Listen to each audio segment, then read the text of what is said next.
জীৱনৰ যাত্ৰা বৰ বিচিত্ৰ। কেতিয়াবা হাঁহি, কেতিয়াবা চকু পানী।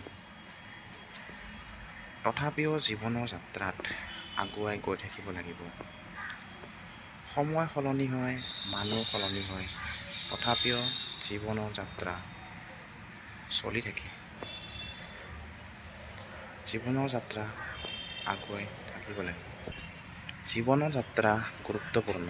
এই বাক্যটি বৰ গুৰুত্বপূৰ্ণ। জীৱনৰ যাত্ৰাত সফল হ'বলৈ হ'লে আমি সদায় আগুৱাই গৈ থাকিব লাগিব। জীৱনৰ যাত্ৰাত আমি অকলে আগুৱাই গৈ থাকিব লাগে।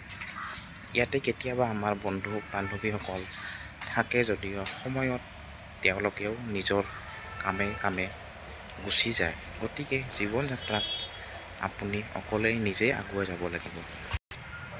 জীৱনৰ যাত্ৰাত আমি একো নোলোৱাকৈ আহিছোঁ আৰু একো নোলোৱাকৈ যাম। শেষত এইটোৱে সত্য যে আমি জীৱনত আগুৱাই যাব লাগিব। শেষত এইটোৱে সত্য যে জীৱন যাত্ৰাত আমি একো নোলোৱাকৈয়ে গুচি যাব লাগিব। গতিকে আমি জীৱনত যেতিয়া আমি ঈৰ্ষা কৰোঁ বেলেগৰ প্ৰতি, সেইবিলাক কৰি আমি কোনো লাভ নাই। ভিডিঅ'টো আজিলৈ ইয়াতে সমাপ্ত কৰিছোঁ। নমস্কাৰ। অসমীয়াৰে কিবা ভুল হ'লে ক্ষমা কৰিব। আৰু এই ভিডিঅ'টো এটা মেছেজ দিয়াৰহে মোৰ প্ৰচেষ্টা আছে সৰুকৈ। থেংক ইউ এভৰিৱান ভিডিঅ'টো ৱাটচিং কৰাৰ বাবে।